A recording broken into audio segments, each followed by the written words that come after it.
Welcome back, friends. We are here again to open up new story. You may like to listen. So take a break, sit with your snacks. I like popcorns and I take it with me, so let's go. When the door slammed shut behind her, Mira didn't flinch. She just stood there, staring at the faded wallpaper in the hallway, listening to his heavy boots stomp away toward the kitchen. The echo of his words still rang in her head. You don't belong here. Not without your mother. You have no right to live in my house. His house. The phrase clawed at her insides like broken glass. Her mother had called it their home, a place of laughter, incense, and late-night hugs. But ever since the funeral, it had become something else, cold, suffocating, and full of landmines. Her stepfather, Vincent, had never been a gentle man, but after the cancer took her mom, something in him snapped.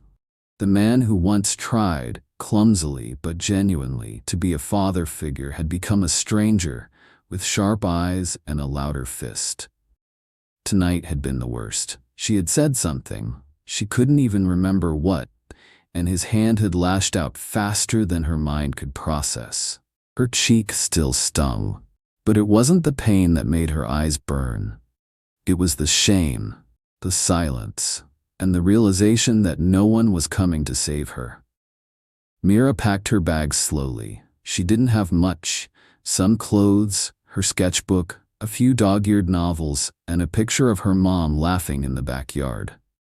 It had been taken just 2 weeks before the diagnosis. She touched the photo gently. "I'm leaving, Mom," she whispered. "You said I'd always have a home, but it's not here anymore." Outside, the July night air was thick and humming with the sound of cicadas. Mira walked down the cracked sidewalk with no real plan. All she knew was that she couldn't stay. By morning, she was at the train station. She had enough money for one ticket. Anywhere. Somewhere that didn't smell like grief and broken promises. She picked a small town 3 hours away, a place she'd never heard of, where no one would know her name. She clutched the backpack tightly on her lap and watched the trees blur past the window, wondering what came next. When she got off the train in Glendale, the sun was already high. It was a sleepy town, the kind with cobblestone alleys and local bakeries that still hand-wrote their menus. Mira wandered for hours, eventually finding a park where she sat and sketched under an old oak tree. She didn't notice the woman watching her until she heard a voice. "You're really good," the woman said softly. She was in her 40s, kind eyes behind thick glasses. "I haven't seen someone draw like that in a long time." Mira flushed. "Thanks," she murmured. The woman hesitated. "Are you from around here?" Mira shook her head. "Running from something?" Mira looked up sharply, ready to lie, but something in the woman's face made her pause. "Yeah," she whispered. The woman nodded, as if that was all she needed to know. "I'm Dana. I run a youth shelter a few blocks from here. It's small but warm, safe. You can stay tonight if you want." The shelter wasn't fancy, just a renovated house with bunk beds and chipped mugs. But to Mira, it felt like a palace. Dana gave her a clean towel, warm food, and the space to breathe. Mira stayed a night, then another, then a week. She started drawing more. Mural-sized projects, pages full of dreams, portraits of the kids around her who had their own quiet hurts. Dana saw something in her and introduced her to a local artist who mentored teens. They started working together, creating pieces for the town library and youth center. With every sketch, Mira stitched a piece of herself back together. Months passed. Autumn crept in with red leaves and soft rain. Mira enrolled in the local school, made friends who didn't ask too many questions, and began to imagine a future not shaped by fear. One afternoon, as she was cleaning up paintbrushes after finishing a mural, Dana sat beside her. "You've come a long way," Dana said. Mira nodded. "Feels like a different life." Dana looked at her. "Do you want to talk about what happened, where you came from?" Mira hesitated. My mom died, she said quietly. After that, it got bad. Dana reached out, placing a hand gently on Mira's shoulder. You don't have to go back, but we can report what happened. Make sure he doesn't hurt anyone else. For a long moment, Mira said nothing. Then, I think I want to. Filing the report was terrifying, but Dana helped her every step of the way. So did a kind social worker named Priya, who treated Mira like a human being and not just a case file. Together they built the story. Names, dates, details. And Mira told the truth, even when her voice shook. There was an investigation. Vincent was charged with assault and child endangerment. Priya connected Mira to legal services and Dana helped file for emancipation. Mira wasn't just running anymore. She was reclaiming her life. By the time winter came, the snow settled on a different Mira. She was still healing, still learning how to live without looking over her shoulder. But she had a job at the local cafe, a place at the shelter until her own apartment opened up, and an art scholarship waiting for her after graduation. One night, as she walked home, she looked up at the stars and whispered, I made it, Mom. Long before the slap, there were the stairs. Vincent didn't need to speak.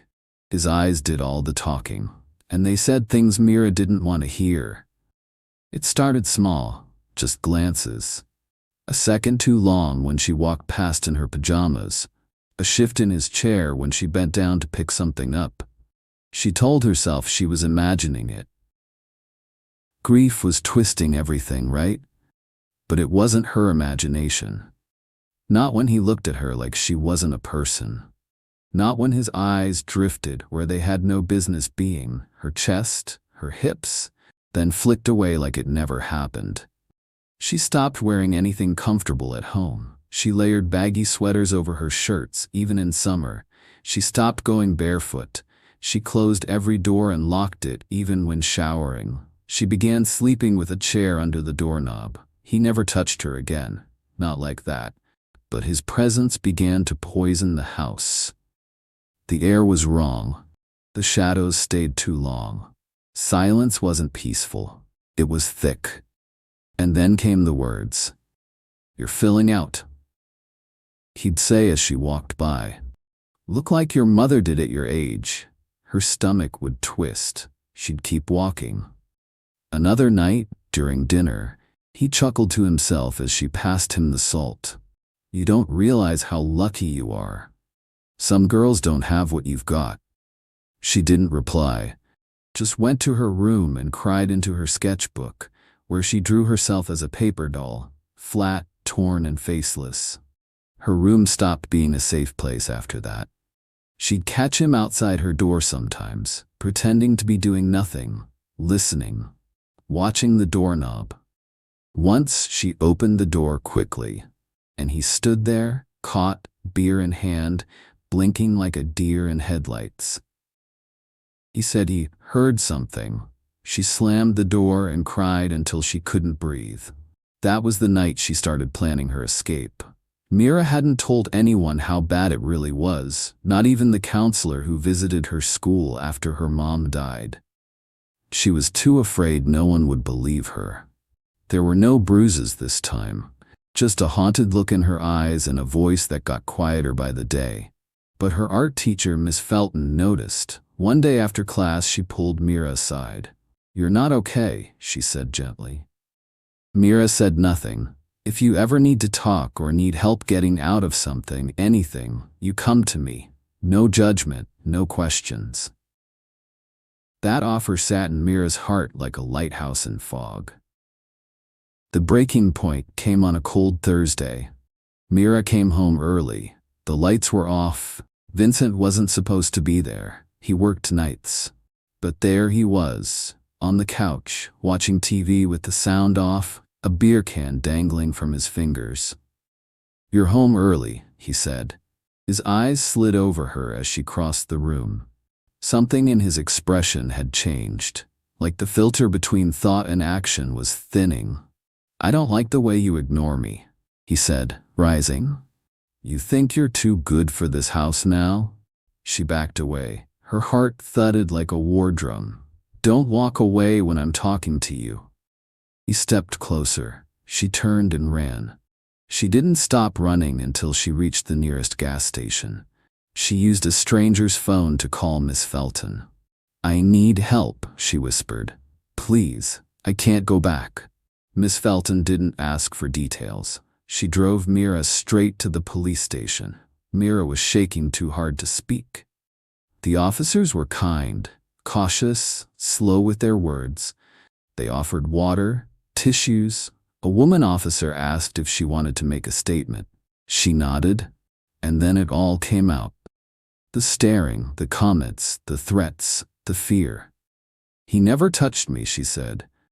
But he wanted to. I saw it every day. That was enough. Enough to file a report. Enough to take her out of that house permanently. Enough to open a child protection case. She was placed in emergency foster care for the night, then transferred to a shelter 3 towns away. That's where she met Dana. Dana didn't ask for her story, not at first. She gave her a bed, a new toothbrush, hot soup, and silence, safe silence. And in that quiet, Mira began to find herself again. She started drawing. At first it was just shapes, then it was shadows, then it was memories. A girl standing in a hallway filled with eyes, a bedroom door with a monster behind it, a mirror that showed not her face but her mother's. Weeks turned into months. Vincent was charged with emotional abuse, neglect, and harassment. The court declared Mira a ward of the state. She filed for legal emancipation. She was 17 now, old enough to speak for herself. She testified. Her voice shook. She couldn't look at him in the courtroom, but she told the truth. I wasn't safe in that house, she said. He didn't hit me after the funeral, but he hurt me in every other way. He made me feel like I didn't own my body, like I didn't even have the right to be alive. When the judge asked if she wanted him in jail, she said, I want him far away from every girl like me. By the time she turned 18, Mira had her own studio apartment, a tiny space above a bookstore, with cracked windows and creaky pipes. But it was hers. She painted the walls with bright, defiant color. She started volunteering at a youth center, teaching other survivors how to use art to tell the stories they were never allowed to speak. Some were quiet, some were angry, all of them were hurting. And Mira didn't pretend to have all the answers. But she told them this. You're not broken. You're scarred. And scars mean you lived through it. Years later, Mira stood in front of a mural she had painted at the center. It was a girl stepping through a shattered door, light spilling behind her. Her eyes were open, her fists clenched. Behind her, fire. In front of her, sky. At the bottom, Mira had written, "The house didn't kill me, it just taught me how much I wanted to live." I hope you enjoyed the story. If you then, don't forget to subscribe and turn on the bell icon for latest updates. And also like this video, it helps us to grow on this platform.